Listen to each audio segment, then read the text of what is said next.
One comment from a head teacher was, I walk around the school at 4:30 and for staff who are still there, I'll be saying to them, why are you still here? What are you doing? And how can we reduce your workload so you can go home? And then what she does is that she doesn't just sort of leave it at that. She actually takes action. And as a whole staff, then there is a change to the marking policy, to the displays, to whatever it is that is keeping that teacher or the teachers in school.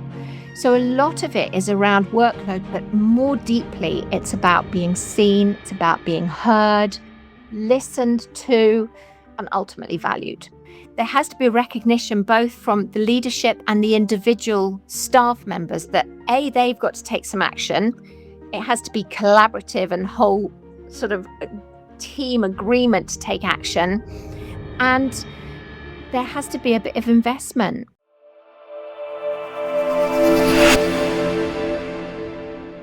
Well, welcome to Headship After Hours, and I'm thrilled to have with me my guest today, which is Rowena Hicks. Good morning, Rowena. How are you? Hi, Paul. I'm so pleased to be here. I'm slightly nervous because you're so experienced and you're also a coach. So you could ask me really tricky questions, but I'm ready. It's a turning of the tables because we are recording this on the 8th of May, when actually you've just released an episode that you very kindly invited me onto your show. So it's a definite sort of reciprocation of the favour. Look, please introduce yourself, Rowena, to the listeners, and tell them a bit about yourself. Sure. So I have been in education for over 30 years. Started as a teacher in Brixton in a primary school. It was very challenging, and we used to get really cross because the school just down the road to us used to get £1,000 per person danger money because of the threats they had. And we had similar threats every day and we didn't get the danger money. So that was my introduction to teaching. And I think since then, I have had the attitude of a heart for the vulnerable and the unseen and those who are the most needy. So I went on to become a SENCO and then a deputy head, where I burnt out myself, actually, through probably trying to support all those around me and forgetting that we have to look after ourselves as well. Yeah, I mean, we're definitely going to touch on that in some of what we're going to talk about, I'm sure. But for leaders out there, I'm sure we all know, and indeed, if you're not a leader, that sense of running the treadmill in a school is pretty epic, isn't it? Danger money. That's a I've never ever heard. Well, maybe that wasn't officially the title, I'm sure, but I'm glad that we don't do that anymore in education, or maybe they do, and if they do, they need to stop. Look, we're going to take a little I think whirlwind through some of your journey, and I think with all my guests, I'm sort of starting with that point about where people started to get into education, why they started to get into education, and the route that you took. So I'd be really interested in thinking about like that route that you took into teaching, maybe leadership, and then why you diversified into your current work. I'm sure the listeners would like that as a starting point as well. I always knew I wanted to be a teacher. I remember age 10 telling my mum, as I sort of laid out all my teddies and things and pretended that I was their teacher, that I was going to be a teacher. And I was always a bit of a magnet as I grew up in my teenage years to helping others around me play and looking after younger children. But So I went straight from university into teaching in London, as I said, but then I went abroad and I wondered what I was going to do because I wasn't a very experienced teacher. So I went and helped in an orphanage for children who were severely traumatized, been taken away from their parents, obviously. And as I walked into the room, these children between age 3 and I think 16, they just ran and hid in the cupboards. Literally up in the walls, they were in cupboards, and it took me a few weeks to start to help them to feel safe. So I've always seen a need and wanted to support it and to support others. And I guess working in a missionary school where I worked with a child who was going to be excluded, and it was working with the team of adults who had no training in special needs, attachment, trauma, all that sort of thing helped me to develop my leadership skills very early on, actually. Seeing extraordinary impact where schools have no training to open their eyes to the possibilities of us as adults changing our words, our approach, and even I now do a talk for nurseries and schools around we are the regulating force for those pupils that we encounter every day. And actually, they're watching our nervous system, our stress response. They might be semi-listening to our words, but actually it's about us as the adults. So I started really early on looking at that. And then I had the most fun time in Kent going from school to school with a team to support schools who were at that point in special measures.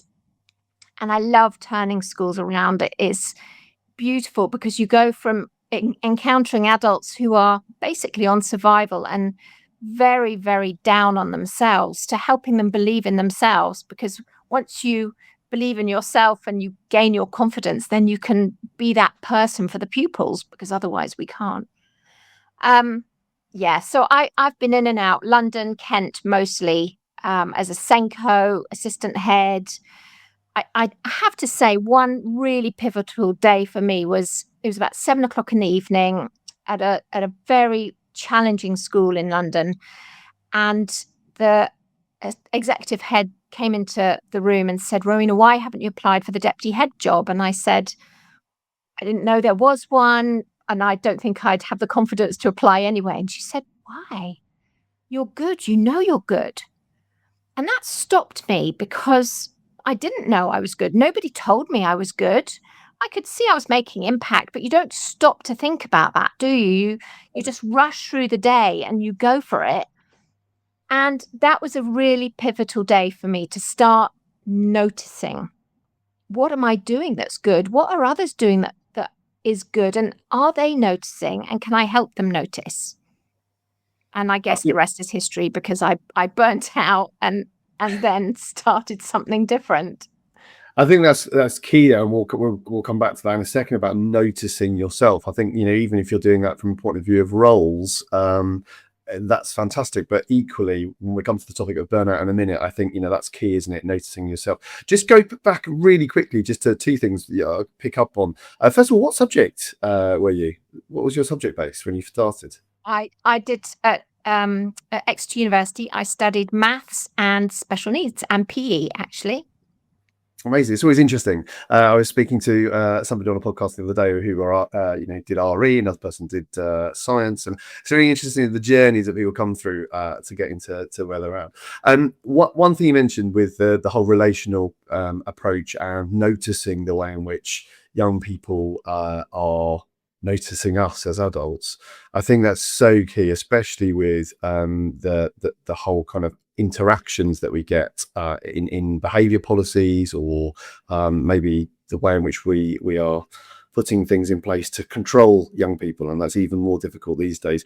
But the point I was going to pick up on is, maybe coming into some of the burnout conversation, is I was listening to a podcast the other day about a group of PRU type provisions, special school provisions, and the leader of that, CEO of that trust, specifically makes the staff, before the students, do a group of activities, one of which is breathing in the morning together, which is fantastic, isn't it, to set the tone. And he talks about the stages, and they kind of amber color it with a system of who we are and where we are as adults at the start of our day, and that transcending into then the students doing it as well, to set everybody up to be successful, but equally in touch with how they're feeling. So let's just pivot into burnout a little bit. And you have written and obviously have a number of bits of information that you do. Talk about a little bit for listeners if they're not sure already about your podcast and a few things that you do. But then let's get into the meat of where burnout is, I think. So can I describe what burnout felt like to me and what it feels like to others I've spoken to? Because what worries me is that we're not we're not aware of what it really is and what it looks like for us. And so we're not on the lookout for it. And we can't then do something about it before. My passion is that anyone listening, doesn't do what I did, which is why I now do what I do. So I basically was working really long hours, I don't know, 70, sometimes 80 hours a week. And I was passionate about it, loved it, absolutely loved it as a leader. And yes, I was making a difference. And yes, I was good. I can say that now. But what I didn't notice was things creeping in, like stomach pain, weight loss, hair falling out, migraines, all those different symptoms. And even on the day where I lost vision in one eye, it didn't cross my mind that it could be stress. It was. So then one day I woke up and I said to my youngest, I've got really bad pain in my chest. I don't know what to do. It was a Sunday morning and I was just relaxing. And they called an ambulance who came within 5 minutes. Amazing. Went to hospital. I was told, no, it wasn't a heart attack. Take a couple of weeks off. So I did. Went straight back to school. No one suggested to me at that point it could be stress. Nobody. Stress, overwhelm, exhaustion. You just kind of went back into your routine, basically. Yeah. So I threw myself straight back in, didn't change anything. And then it started to get worse. So then I lost vision in my eye again. It came back, but it was very scary when that went. I lost use of some of my hands, my arms sometimes, and other symptoms that became more and more alarming. I had every check under the sun, MRIs and whatever, and I can tell you I am healthy as an ox. But the doctors in the end, they said to me that I was literally killing myself.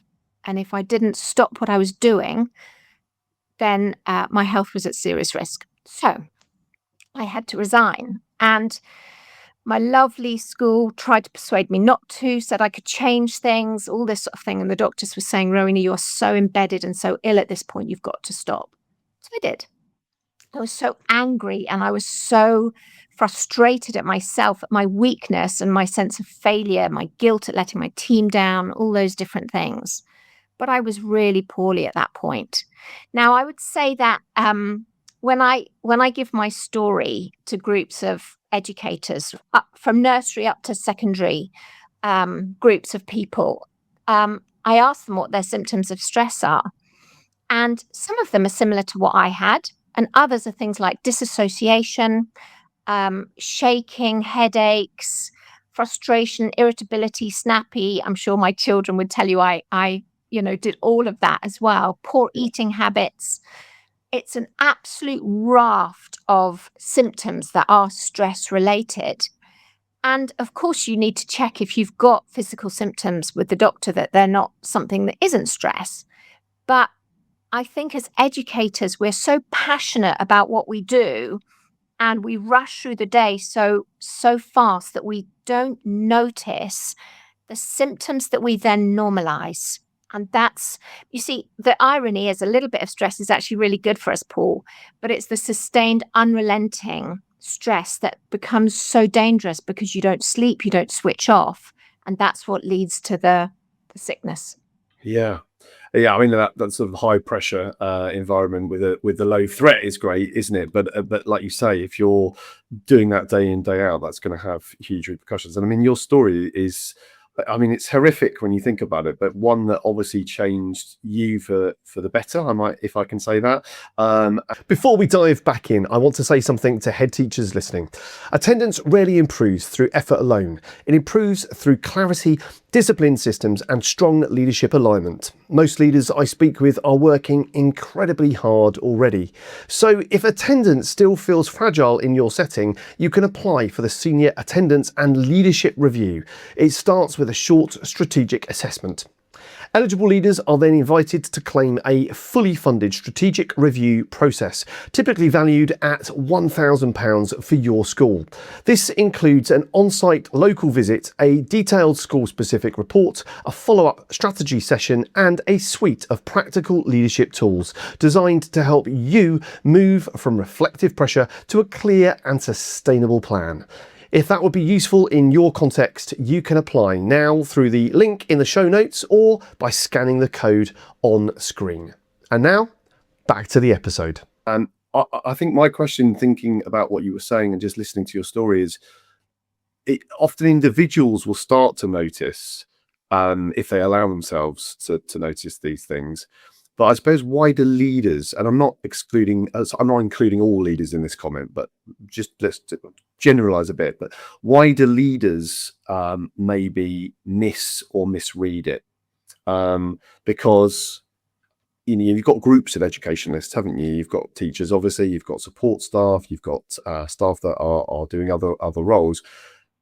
But equally, leaders don't talk about it a lot, and I don't know what your views are on that. Do you find when you speak to people that teachers are more accepting versus leaders? Is there a balance? Is there not?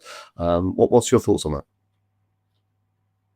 Such a good question, because people don't want to accept that it's real. So when I spoke recently to a group of leaders, they, at the start of the session, they were saying, no, we're not stressed, we're fine. And by the end of the hour, they were writing down their symptoms of stress, because they hadn't even stopped to notice it. And the irony is that we know that when we're close to burnout, when we're stressed, research says our productivity disappears, our creativity goes. We know that we lose it. We are short with our team, all those different things, which is really annoying in a teacher, in a teaching assistant, in any member of a team. So the more stressed you are, the less you're able to be a good team player, the less you're able to be an outstanding teacher. You're not going to have the patience with a challenging pupil. So as a leader, we look at our staff and we're thinking, why aren't they able to do that? Why aren't they good enough in this? Why have they stopped being able to? And chances are it's because their brain is so full of fizz and stress and overwhelm that they can't be the best version of themselves. That's the irony of it.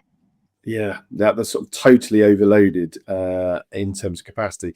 And ironically, you see it in young people, don't you? I mean, it's not obviously exactly the same, but you get young people that are reacting out. They are maybe behaving in a way. Behavior is an outcome of a situation, in my opinion, and their cup or their zones are full, and they'll explode in different ways, because we're all human at the end of the day, aren't we? Do you notice patterns or pressures that are often driving these things in schools from the colleagues and people that you speak to? Is there kind of a common denominator in the way in which people talk about these types of stresses in schools? That's a really tricky question. I can give you some examples of where I see staff thriving. So if you look at the burnout continuum, you've got thriving and energy on one end, and on the other end, you've got on survival, exhausted, overwhelmed. So I have seen schools where they are doing things differently. And one head teacher, I try, when I go into them, I try and dig down, what are they doing that has made the difference? And one comment from a head teacher was, I walk around the school at 4:30, and for staff who are still there, I'll be saying to them, why are you still here? What are you doing? And how can we reduce your workload so you can go home? And then what she does is that she doesn't just sort of leave it at that. She actually takes action. And as a whole staff, then there is a change to the marking policy, to the displays, to whatever it is that is keeping that teacher or the teachers in school.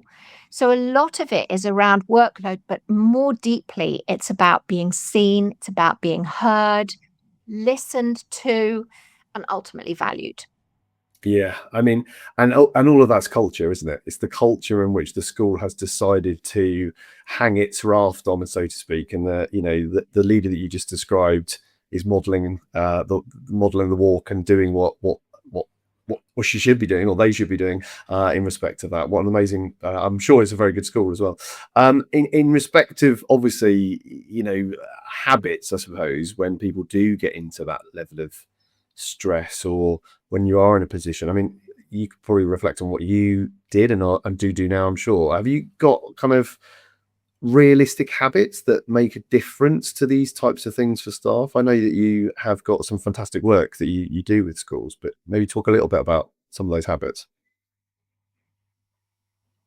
I think there needs to be a recognition from the start that some action needs to be taken, because it just doesn't happen with a magic wand. It doesn't happen with a donut on a Friday, or even, a lovely yoga session once a week for staff. They don't want it. They like it, but actually it's not really going to help. Yeah. As you say, it has to be a culture change, but there has to be a recognition both from the leadership and the individual staff members that they've got to take some action. It has to be collaborative and whole sort of team agreement to take action, and there has to be a bit of investment. But you see, let's take a tiny. I'm a great believer in tiny micro changes that over time are going to change habits and change the approach of the school. So let's take one. We know that research says that if you focus once a day, even on what is going well, let's say it's a win for a short word. What win have you had today? If you start looking as a staff, what is going well? So in a staff meeting, let's share 10 wins from your day. Or at the end of the day, you say to a colleague before you walk out the door, this is one thing that's gone well. You're changing the way that your brain works, because we know that we are inherently negative in our thinking. So if you start to train your brain to notice the things that are going well, you're going to change the atmosphere. You're going to change what everybody starts to notice. It took one woman in a talk I gave recently a whole hour to be able to think over the last week one thing that she'd done that had really made a difference to one of the children in her care, because she just couldn't think. She was so overwhelmed with all the challenges and what's not going well. But after an hour, she came up with such a lovely example. It stopped the room, and they were going, how did you not notice that? But we don't notice it. It's crazy the way our brains are wired. No, I was speaking with a colleague the other day, and they were really, I think, oversaturated. Maybe it would be a good word, with the challenges in the school that they're working in, and they couldn't, in the same way, could not see the shining moments that they were having, and they were, in the context of the impact of students, because it was always that they were dealing with negatives, and whatever those negatives are, whether that's challenges with the staff or otherwise.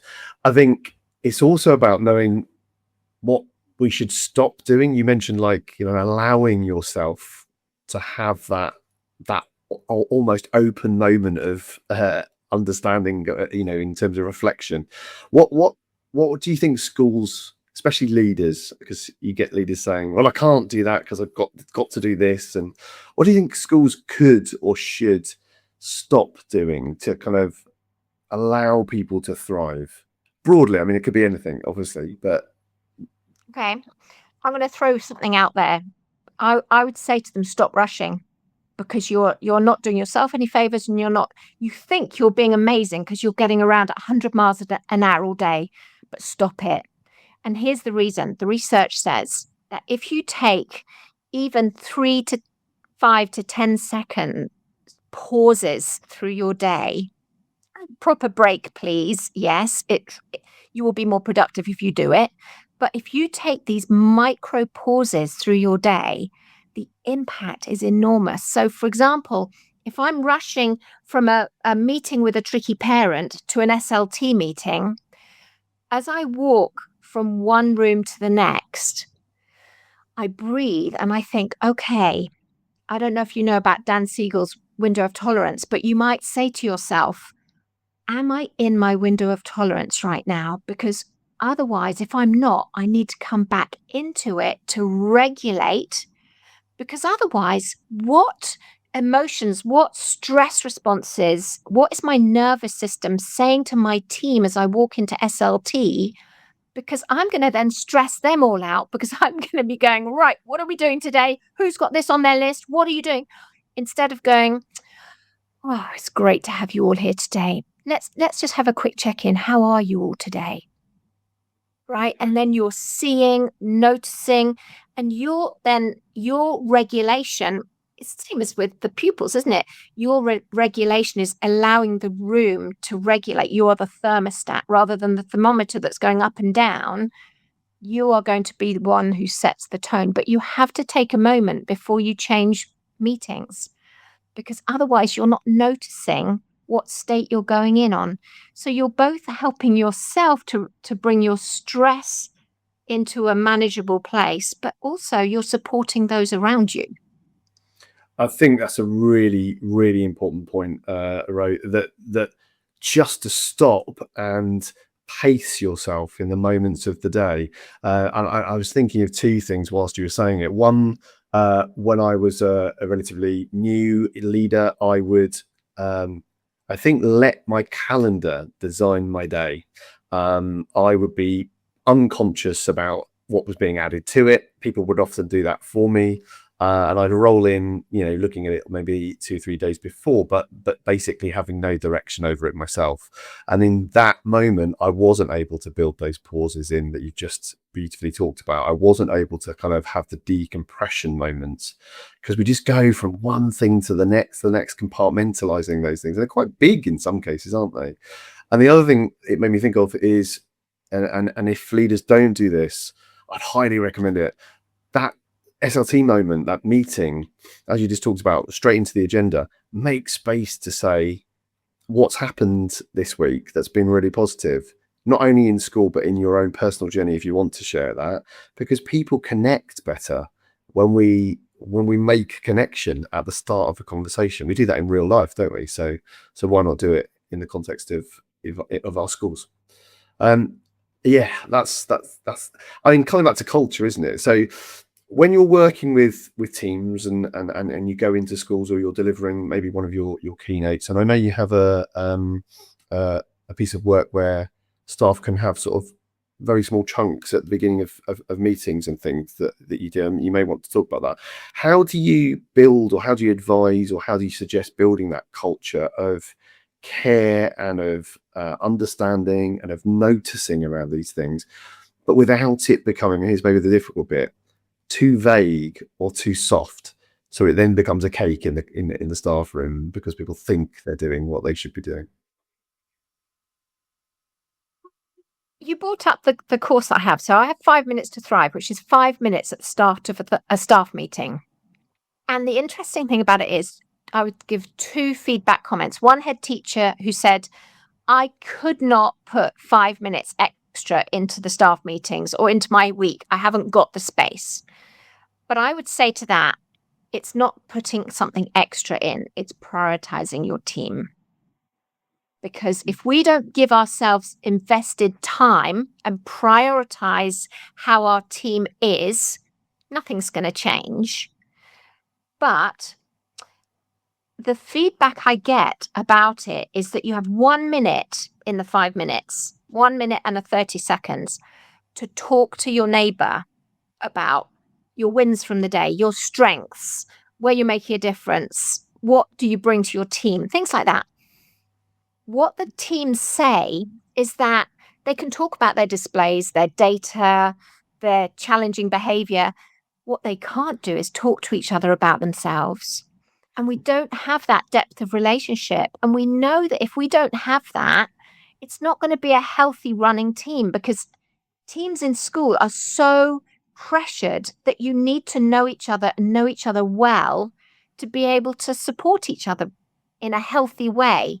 So I guess it's about building relationships with your team, and that's going to take some time.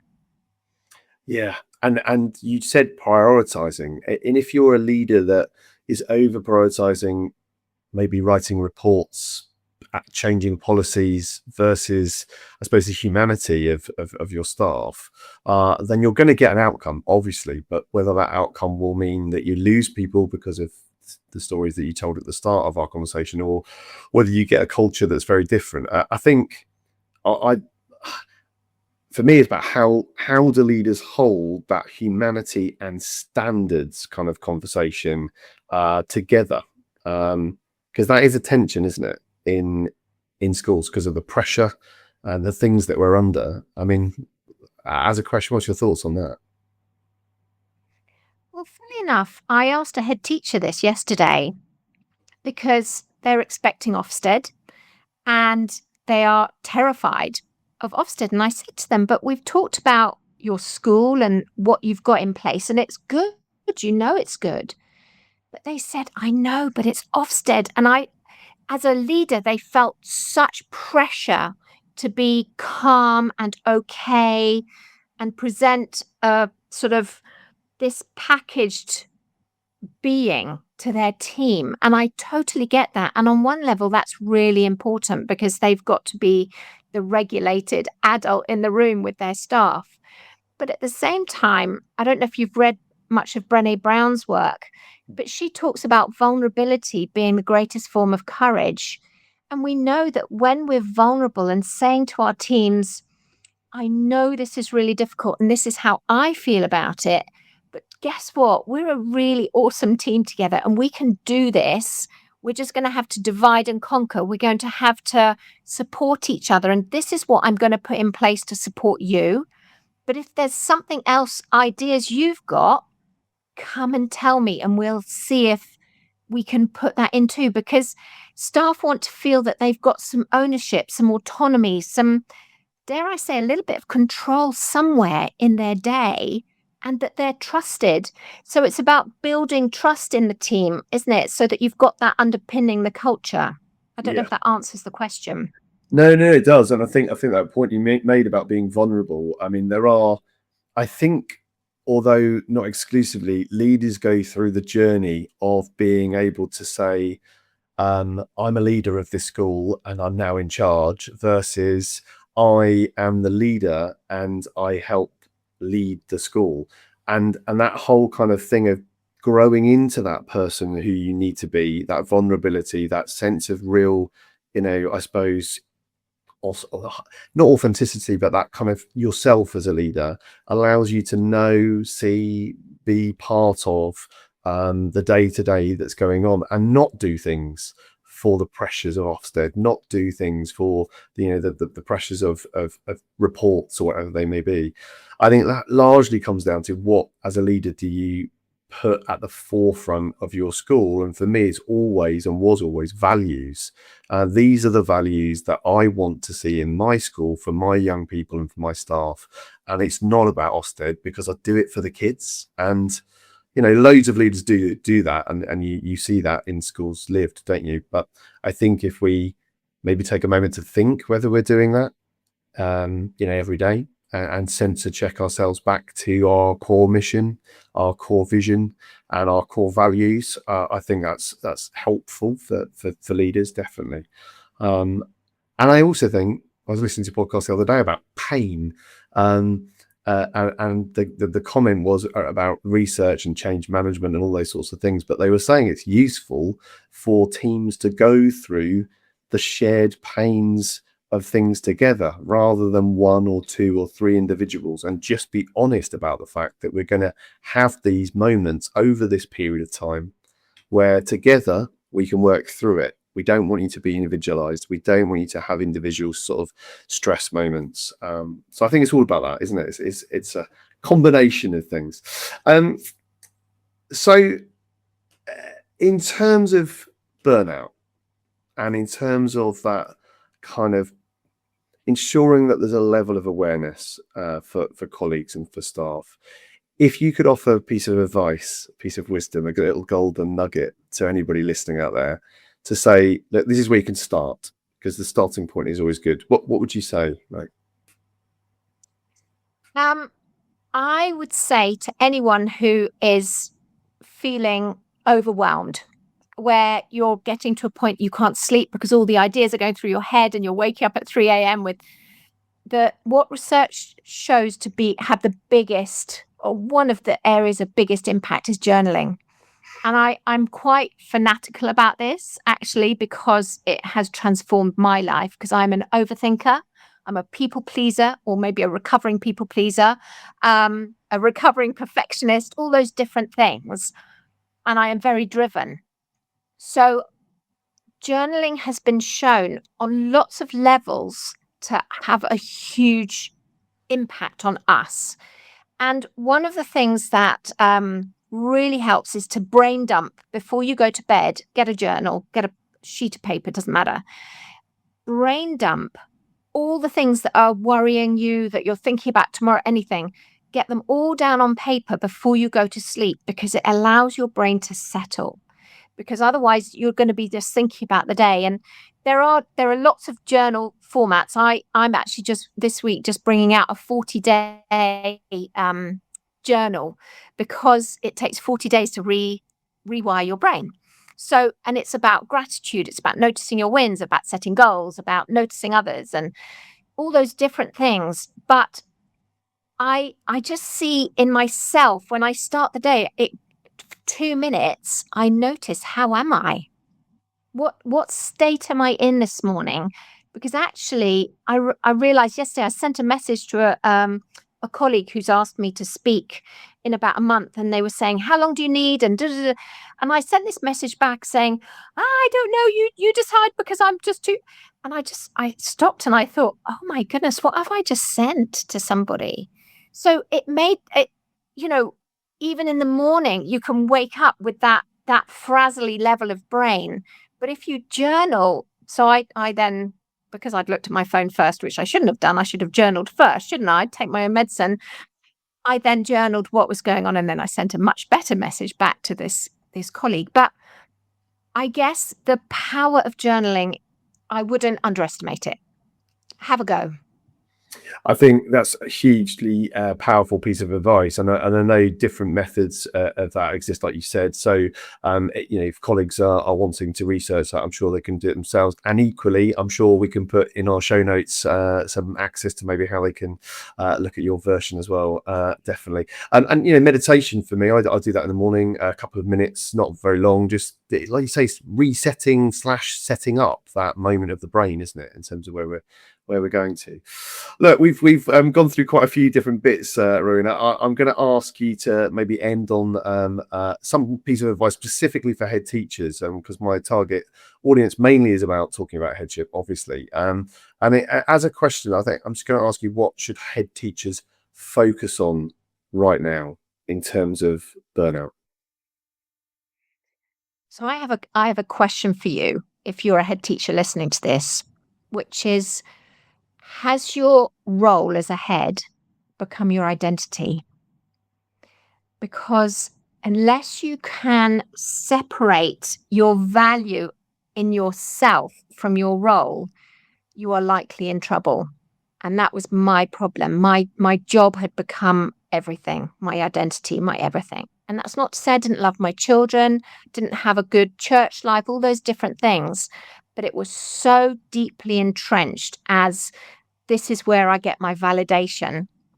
So I would be saying to head teachers today, do you know your value just because you're you? Not about your success, your title, nothing like that, about who intrinsically you are. Because until you know that and fully understand that, you're not going to be the best version of yourself. But also, you can't value your team.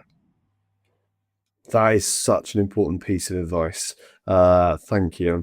I'm really pleased we've ended on that. That if you don't know yourself, you're only living for the thing that you do, definitely. And there's so many more things that I'm sure colleagues listening know that they have, whether that's family, whether that's friends, or whether that's just a love of something they do outside of school. So, Rowena, if colleagues listening want to try and get in contact with you, we're obviously going to put some details in the show notes, but what's the best way of doing that? Just go to rowenahicks.com, my website. You can find me there. Fab. Look, thank you so much for coming on and being a guest. We've been a really thoughtful and I think a deep bit of thinking in different parts of the show. And I really appreciate your time. And I'm sure listeners will have done exactly the same. As always, guys, still stay connected, keep listening, and we'll see you soon. Thanks, Ro. Thanks. If today's conversation resonated and attendance remains a pressure point in your school context, you can apply for the Senior Attendance and Leadership Review. It begins with a short strategic assessment. Eligible leaders are then invited to claim a fully funded review process typically valued at £1,000, including an on-site school visit, a detailed report and practical tools to support a clear 90-day plan. If that would be useful in your context, you can apply now using the link in the show notes. Thanks for listening and stay connected.